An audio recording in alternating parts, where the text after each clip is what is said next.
नमस्कार, आप देख रहे हैं IBC 24। मैं हूं आप सभी के साथ रचना नितेश और छत्तीसगढ़ की खबरों के इस बुलेटिन में आप सभी का बहुत बहुत स्वागत है। और बुलेटिन की शुरुआत करेंगे इस वक्त की बड़ी खबर के साथ। आपको बता दें कि IPS राहुल शर्मा के खुदकुशी केस पर सरकार ने SIT का गठन करने का फैसला लिया है। DG जेल संजय पिल्ले की अध्यक्षता में ये टीम गठित होगी। तो ये बड़ी खबर आपको बता रहे हैं। 5 सदस्यीय अफसरों की टीम मामले की अब जांच करेगी।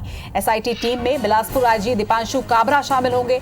आपको ये बताते चले कि 8 साल पहले बिलासपुर के तत्कालीन SP ने खुदकुशी की थी और अब इस मामले में SIT का गठन सरकार ने कर दिया है। तो IPS राहुल शर्मा की फाइल एक बार फिर से खुलेगी। जरा जानकारी के साथ हमारे सहयोगी राजेश मिश्रा हमारे साथ जुड़ रहे हैं। राजेश, 8 साल के बाद एक बार फिर से अब राहुल शर्मा की फाइल खुलेगी। जी बिल्कुल, जब से यहाँ पे सत्ता परिवर्तन हुआ है, मुख्यमंत्री भूपेश बघेल मुख्यमंत्री बने, उस समय से फिर से इस मामले की पुनः जांच कराने की मांग लगातार उठते रही। कांग्रेस के बहुत लोग हैं, बहुत से सामाजिक संस्थाएं, संगठन के लोगों ने लगातार ये मांग की थी कि जो IPS अफसर है राहुल शर्मा, उनके खुदकुशी के मामले की फिर से जांच यहाँ पर होनी चाहिए। क्योंकि बहुत सारे जो मामले की जांच जो CBI ने इस मामले की सौंपा गया था और CBI इस मामले की जांच की थी, तो उसमें कुछ खास बात सामने में नहीं आई थी। तो लगातार लोगों के द्वारा मांग की जा रही थी, कांग्रेस के कार्यकर्ताओं के द्वारा मांग की जा रही थी। तो फिर मुख्यमंत्री भूपेश बघेल ने अब इस मामले में 5 सदस्यीय SIT टीम का गठन किया है। जेल DG संजय पिल्ले इसके की अध्यक्षता में ये टीम गठित होगी, जिसमें बिलासपुर के IG हैं दीपांशु काबरा, सरगुजा के IG हैं रतन लाल डांगी और बिलासपुर SP हैं और एक बिलासपुर की जोनल SP हैं वो। तो 5 सदस्यीय टीम यहाँ पर बनाई गई है जो इस पूरे मामले की यहाँ पर जांच करेगी। मार्च 2012 को IPS राहुल शर्मा ने खुद को गोली मारकर बिलासपुर जो अफसर में थे वहां पर खुदकुशी कर ली थी और उसके बाद से लगातार ये जो मामला है वो सुर्खियों में था और बहुत इस मामले की स्वतंत्रता से जांच की मांग होती रही। फिर तत्कालीन जो मुख्यमंत्री रमन सिंह ने उन्होंने इस मामले में CBI जांच की मांग की थी और उसमें कुछ खास बात सामने में नहीं आई थी। तो फिर अब मांग पर ये SIT का गठन किया गया है जो जल्द से जल्द इस मामले की जांच शुरू करेगी। जी, तमाम जानकारी के लिए आपका बहुत बहुत शुक्रिया राजेश।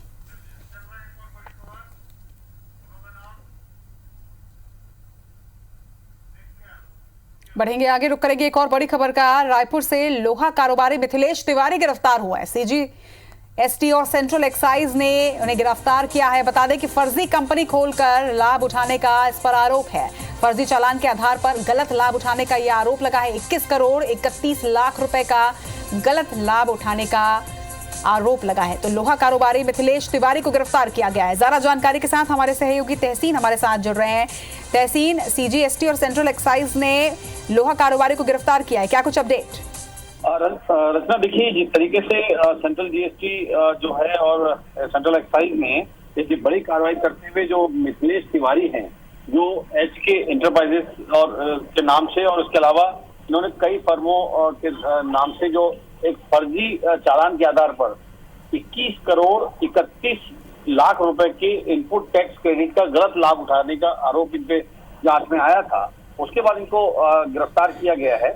जांच के दौरान यह भी पाया गया कि मैसर्स HK एंटरप्राइजेस जो है जो उसके अलावा जो है उसमें मैसर्स ओम इस्पात भिलाई और मैसर्स नारायण स्टील भिलाई द्वारा जारी किए गए फर्जी चालान पर गलत तरीके से इनपुट क्रेडिट का लाभ उठाया, जिसमें उन्होंने 21 करोड़ 31 लाख रुपए के इनपुट टैक्स क्रेडिट को अग्रेसित करना दिखाया है। इसके आधार पर ये जांच भी की गई और पिछले 3 महीनों तक ये नकली चालान जारी करने के कारोबार में शामिल भी इनके द्वारा होना पाया गया।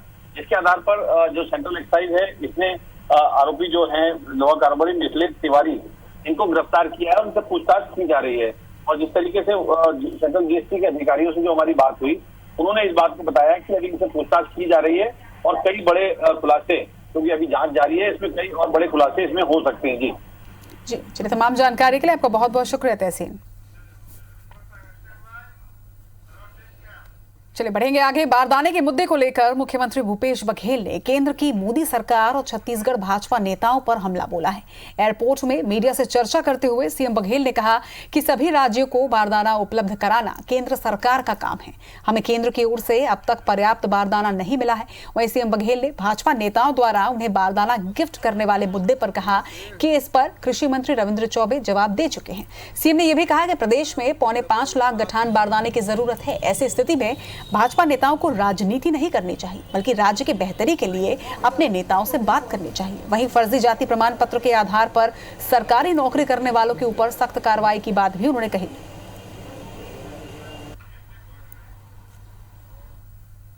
देखिए, उसके मामले में हमारे कृषि मंत्री जी का बयान आ चुका है और बारदाना सप्लाई करने की जिम्मेदारी जूट कमिश्नर की होती है, जो भारत सरकार के द्वारा ही होता है और सभी राज्यों में उसके माध्यम से सप्लाई की जाती है। तो हम लोगों को केवल 1,43,000 गठान ही देने की आपूर्ति करने की बात उन्होंने कही और अभी तक के केवल 55-60 हज़ार ही आया है। जो भी लोग गलत ढंग से जाति प्रमाण पत्र बना के यदि नौकरी कर रहे हैं तो उसके खिलाफ सख्त कार्रवाई की जाएगी, इसमें कोई कोताही नहीं की जाएगी।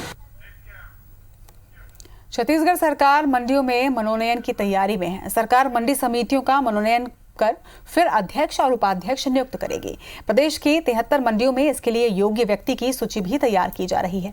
फिलहाल मंडियों में भार साधक अधिकारियों द्वारा समितियों का संचालन किया जा रहा है।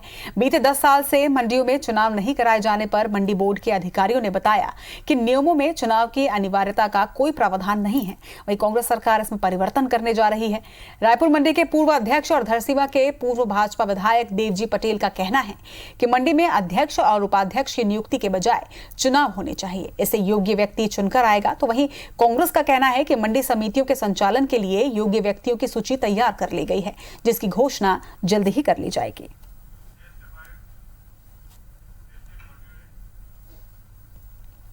अगर मैं चाहता हूं कि और प्रदेश के किसानों के साथ अगर भला करना है, कोई जनप्रतिनिधि अगर जो सीधे किसानों के बीच से चुन के जाएगा तो निश्चित रूप से किसानों का भला होगा।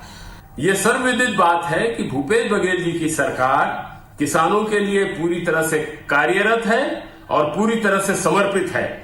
जिसमें किसानों का हित जुड़ा हुआ है, ये सरकार उसी दिशा में काम करेगी। और अब बड़ी खबर रायपुर से, जहां साउथ अफ्रीका से आने वाले अच्छी क्वालिटी के कोयले को बदलकर घटिया क्वालिटी का कोयला सप्लाई करने वाले गैंग का खुलासा हुआ है। बजरंग पावर एंड इस्पात कंपनी प्रबंधन की ओर से मिली शिकायत के बाद खमतराई इलाके में स्थित एक यार्ड में पुलिस ने रंगे हाथों 8 आरोपियों को दबोचा, जबकि मास्टरमाइंड ट्रांसपोर्टर प्रीतम सरदार और यार्ड मालिक सरफराज फरार है।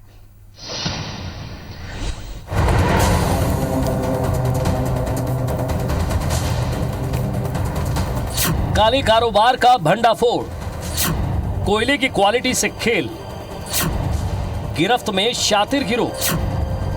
पुलिस गिरफ्त में दिख रहे ये शातिर बड़ी धोखाधड़ी को अंजाम दे रहे थे। ये आरोपी राजधानी रायपुर समेत प्रदेश के कई पावर प्लांटों में साउथ अफ्रीका से आने वाले अच्छी क्वालिटी के कोयले की जगह घटिया क्वालिटी का कोयला मिलाकर सप्लाई कर रहे थे। ये लोग अच्छे कोयले की जगह कोयले का चूरा तक मिला रहे थे। ये भी पता चला है कि कोयले में बजरी, पत्थर और काली डस्ट मिलाई जा रही थी। इनके काले कारनामों का खुलासा तब हुआ जब बजरंग पावर एंड इस्पात कंपनी प्रबंधन ने पुलिस से शिकायत की, जिसके बाद पुलिस पहुंची खमतराई थाना इलाके के मेटल पार्क स्थित एक यार्ड में, जहां ये पूरी धोखाधड़ी को अंजाम दे रहे थे। पुलिस ने रंगे हाथ एक ड्राइवर समेत 8 आरोपियों को धर दबोचा, जबकि गिरोह का मास्टरमाइंड ट्रांसपोर्टर और यार्ड का मालिक सरफराज चकमा देकर फरार हो गए। पुलिस ने मौके से 4 ट्रक और एक जेसीबी भी जब्त की है। पावर प्लांट में जो कोयला सप्लाई हो रहा है उसमें कहीं रास्ते में मिलावट करके घटिया क्वालिटी का कोयला उसमें लोड कर दिया जाता है और अच्छी क्वालिटी का कोयला निकाल करके उसको किसी दूसरे को बेच करके ऐसा अवैध तरीके से लाभ कमाया जा रहा है। ऐसी सूचना पर फिर हम लोगों ने काम करना चालू किया और पता चला कि हमारे थाना क्षेत्र में एक सरफराज का यार्ड है। उस यार्ड में हम लोगों को 4 ट्रक मिले। आरोपियों से शुरुआती पूछताछ में खुलासा हुआ है कि पिछले कई सालों से यार्ड मालिक सरफराज के साथ मिलकर ट्रांसपोर्टर्स कई पावर प्लांटों को करोड़ों का चूना लगा रहा था। खेल को कुछ इस तरह अंजाम दिया जाता था।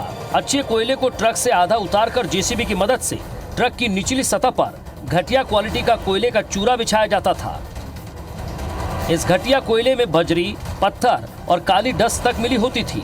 उसके ऊपर साउथ अफ्रीका से आने वाले अच्छे कोयले को डाल देते थे और उस पर पानी का छिड़काव कर देते थे, जिससे घटिया क्वालिटी का कोयला मिक्स हो जाता था। कोयले की क्वालिटी में हेराफेरी के मामले में Chhattisgarh sponge iron manufacturers association के अध्यक्ष अनिल नचरानी ने कहा है कि इंपोर्टेड कोयला विशाखापट्टनम के रास्ते आता है। 25 टन के ट्रक में आरोपी 15 टन तक कोयला बदल देते थे। इसकी कीमत 6,000 रुपए प्रति टन के हिसाब से आती है। इसमें 500 रुपए प्रति टन का चूरा मिलाने से बड़ा नुकसान होता रहा है। ये कंपनी कर्मचारियों को भी मिला लेते थे। रायपुर और बिलासपुर में भी गड़बड़ी के कई पॉइंट चिन्हित किए गए हैं। पहले सिलतरा और अब हमतराई में कार्रवाई की गई। ट्रकों का क्या रहता है, जो हमारा कोयला आता है विशाखापट्टनम, इंपोर्टेड कोयला आता है विशाखापट्टनम से, उस कोयले की गाड़ी में जैसे 25 टन कोयला है तो उसमें से 15 टन ये कोयला खाली कर देते हैं। महंगा कोयला रहता है वो, उसकी कीमत करीब 6,000 रुपये टन की रहती है। उसको खाली कर देते हैं और उसके खाली करके पत्थर और चूरा वाला कोयले को मिक्स करके वो फैक्ट्री में आदमी के साथ साठ-घाट करके फैक्ट्रियों में खाली कराते हैं। Chhattisgarh sponge iron manufacturers association का ये भी कहना है कि पुलिस की लगातार कार्रवाई से गिरोह पर नकेल कसी जाएगी और दहशत के चलते वो ऐसा काम नहीं करेंगे। ऐसी 1-2 कार्रवाई और होगी तो मुझे लगता है इस तरह का कारोबार बंद होगा। लेकिन अमूमन क्या होता है, फिर से उन लोग नया नेटवर्क में चालू करके ये, क्योंकि उनकी आदत में शुमार हो चुका है चोरी करना, चोरी से पैसे कमाना, नुकसान, दूसरों को नुकसान पहुंचा के पैसे कमाना, ये सब शुमार होने के कारण ये फिर चालू कर देते हैं थोड़े दिन बंद करके बिजनेस। तो इस तरह की कार्रवाई पे तो पुलिस ही कंट्रोल कर पाएगी। ऐसे दाबिश दे देकर ऐसे दहशत रहेगी लोगों के अंदर, तभी ये कारोबार बंद हो। पुलिस को आशंका है कि मास्टरमाइंड ट्रांसपोर्टर्स और यार्ड मालिक की गिरफ्तारी के बाद कई बड़े खुलासे हो सकते हैं, जिसके लिए वो इनकी तलाश में जुटी है। संदीप शुक्ला और विनय वर्मा के साथ तहसीन जैदी, IBC 24 रायपुर। इस्पात कंपनियों द्वारा मंगवाए गए हाई ग्रेड कोयले की चोरी कर ट्रकों में घटिया क्वालिटी का कोयला डालकर हेराफेरी करने वाले गैंग की गिरफ्तारी के बाद लगातार खुलासे हो रहे हैं। ट्रकों से कोयला चोरी करने वाले गैंग के सरगना कोयला चोर सरफराज के गार्ड से चौंकाने वाली तस्वीरें सामने आई। कोयला चोर सरफराज के यार्ड में बड़ी मात्रा में बजरी, काले पत्थर और काली डस्ट मिलाई, जिसे सरफराज और प्रीतम ट्रांसपोर्टर हाई ग्रेड कोयले की जगह ट्रक में लोड करवाते थे। यहां एक बोर भी मिला है, जिसे ट्रक में लोड कोयले को गीला कर वजन की भी चोरी की जाती थी। मौके का जायजा लिया हमारे संवाददाता संदीप शुक्ला ने। प्लांट पहुंचने वाले हाई ग्रेड कोयले को रास्ते में चोरी करके उसकी जगह नकली कोयला खपाने वाले बड़े गैंग का खुलासा खमतराई पुलिस ने किया है। आपको यार्ड का नजारा हम दिखा रहे हैं। आरोपी सरफराज का ये यार्ड है। यहाँ पर प्लांट में जो ट्रालों से और ट्रकों से हाई ग्रेड कोयला पहुंचता था विशाखापट्टनम से, यहाँ पर उसे उतार कर जो है जेसीबी की मदद से, ट्रकों की मदद से घटिया क्वालिटी का माल डाला जाता था। आपको दिखा दें, आप सामने देख सकते हैं बड़ी मात्रा में पत्थर यहाँ पर पड़ा हुआ है। जेसीबी को फिलहाल जब्त किया जा रहा है, लेकिन आपको बता दें, देखिए पत्थर यहाँ पर पड़ा हुआ है। दूसरे तरफ आपको दिखा रहे ढेर लगा हुआ है। ये जो बजरी मिला हुआ कोयला है घटिया क्वालिटी का, इसे कहीं ना कहीं लोड किया जाता था। और आपको बाकायदा दिखा दें कि पूरी व्यवस्था यहाँ पर है। देखिए बजरी का बड़ा यहाँ पर ढेर लगा हुआ है। पुलिस वालों ने बताया है कि इसी बजरी को, कोयले को रिप्लेस करके इस बजरी को उस माल में मिलाया जाता था और वजन मिलाने के लिए बाकायदा यहाँ पर बोरिंग किया हुआ है। बोरिंग से पूरे कोयले को जो है भिगोया जाता था और इसमें साथ देखिए दो तरफा चोट होती थी। एक तो हाई क्वालिटी कोयला की जगह में बजरी और पत्थर मिलाया जाता था, दूसरा पानी मिलाकर यहाँ पर जो है देखिए उसे भारी कर दिया जाता था। तो बड़ा गैंग का खुलासा रायपुर पुलिस ने किया है, जो रायपुर में काम कर रहा था बीच शहर के औद्योगिक क्षेत्र में। लेकिन देखने वाली बात होगी कि इसका मास्टरमाइंड कौन है और कहां तक ये चैनल जाता है। क्या ये रायपुर में अकेला ऐसा यार्ड है या और भी ऐसे यार्ड है? इंतजार रहेगा कि इस चैनल का खुलासा कब होता है। कैमरामैन अजय गुर्जर के साथ संदीप शुक्ला, IBC 24 रायपुर। रायपुर बिलासपुर मार्ग निर्माण में देरी से केंद्रीय मंत्री नितिन गडकरी अब नाराज हैं। इस प्रोजेक्ट के पूरा होने के पहले ही सड़कें जगह जगह से फटने भी लगी हैं। कंक्रीट सड़क पर 20-20 मीटर लंबी दरारें नजर आ रही हैं। वहीं कई जगह सिंगल लेन से ही गाड़ियों का आना जाना हो रहा है। धनेली के पास अब तक ओवरब्रिज का निर्माण कार्य भी अधूरा है।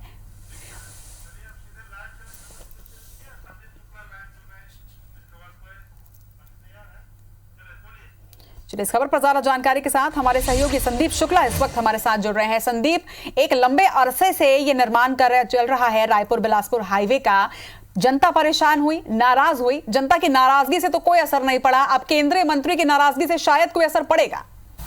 देखिए रचना, जब ये प्रोजेक्ट शुरू हुआ था बहुत जोर शोर से मीडिया में प्रसारित किया गया था कि अब 1.5 घंटा सवा घंटे में लोग ना वहाँ बिलासपुर पहुँच जाएंगे। 13 साल हो चुके हैं इस प्रोजेक्ट को चालू हुए, लेकिन इतनी बदहाल स्थिति है, भ्रष्टाचार इतना ज़्यादा है उस पुलिया में, उस पूरी यहाँ से सिमगा तक की सड़क में, आगे भी यहीं पर है, अप्स एंड डाउन बहुत ज़्यादा है, बहुत ज़्यादा भ्रष्टाचार है, साफ जो नज़र आता है। देर तो हुई है, लेकिन सबसे बड़ी बात है जो केंद्रीय मंत्री की नाराज़गी है वो कहीं ना कहीं जायज़ है।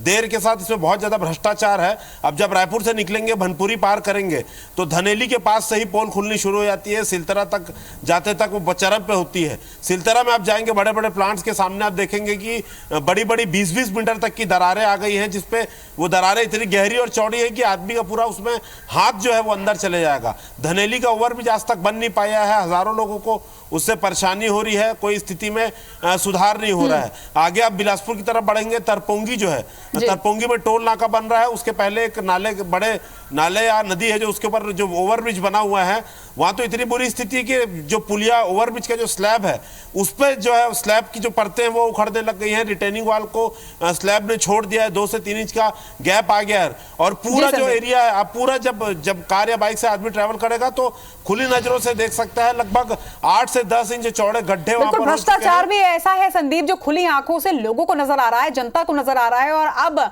जब केंद्रीय मंत्री की नजर इस पर पड़ी है तो देखना होगा कि कार्रवाई कब तक होती है और निर्माण कार्य कब तक पूरा होता है। तमाम जानकारी के लिए आपका बहुत बहुत शुक्रिया।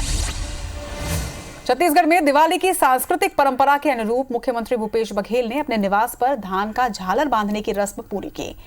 बस्तर से लेकर सरगुजा तक इस तरह के झालर आंगनों और द्वारों पर लटकाए जाने की परंपरा है, जिसे पहटा या पिंजरा भी कहा जाता है।